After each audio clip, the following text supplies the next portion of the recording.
Hello friends, welcome to Kanish kitchen. நாம் இன்றைக்கி fruit custard எப்படி நம்ம செய்யலான்னு பார்க்கலாம். நான் இன்றைக்கி ஃப்ரூட் கஸ்டர்ட் செய்கிறதுக்கு 1/2 லிட்டர் ஃபுல் க்ரீம் மில்க் எடுத்திருக்கேன்.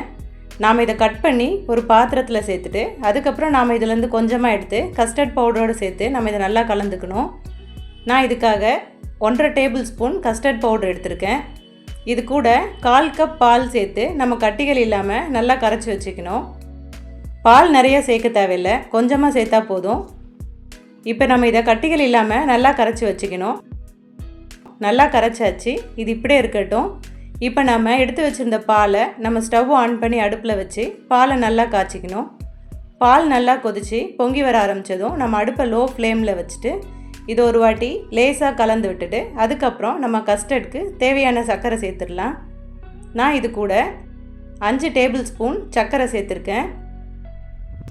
நம்ம சர்க்கரை சேர்த்ததுக்கப்புறம் இது ஒரு வாட்டி லேசாக கலந்து விட்டுறணும். சர்க்கரை நல்லா கரைஞ்சி கொதிக்க ஆரம்பித்ததுக்கப்புறம் நாம் இதில் கரைச்சி வச்சுருந்த கஸ்டர்ட் பவுடரை கொஞ்சம் கொஞ்சமாக சேர்த்து நல்லா கலந்து விட்டுறணும்.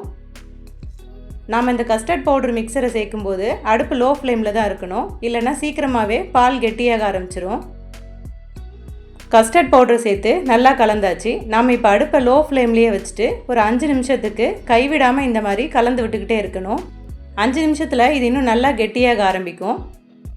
இந்தளவுக்கு கெட்டியான போதும். நாம் இப்போ ஸ்டவ் ஆஃப் பண்ணி இதை இறக்கி வச்சிடலாம். இது நல்லா ஆறட்டும்.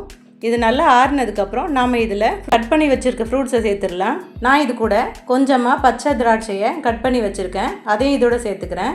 அப்புறம் 1/4 கப் மாதுளம்பழம், அதையும் இதோடு சேர்த்துடலாம். அப்புறம் கட் பண்ணி வச்சுருக்க மாம்பழம், அதையும் இதோடு சேர்த்துடலாம். அப்புறம் கடைசியாக கட் பண்ணி வச்சுருக்க ஆப்பிள், அதையும் இதோடு சேர்த்துட்டு நாம் இதெல்லாத்தையும் நல்லா கலந்துக்கணும். இந்த ஃப்ரூட் கஸ்டர்டை ஃப்ரிட்ஜில் வச்சுட்டு சில்லுன்னு சர்வ் பண்ணால் ரொம்பவே சூப்பராக இருக்கும்.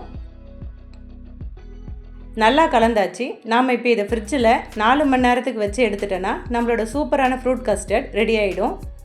நீங்களும் இந்த ரெசிபியை ட்ரை பண்ணி பாருங்கள். ட்ரை பண்ணிவிட்டு எப்படி இருந்துன்னு கமெண்ட் பண்ணுங்கள். இந்த வீடியோ உங்களுக்கு பிடிச்சிருந்தா லைக் பண்ணுங்கள், ஷேர் பண்ணுங்கள், மறக்காமல் சப்ஸ்கிரைப் பண்ணுங்கள்.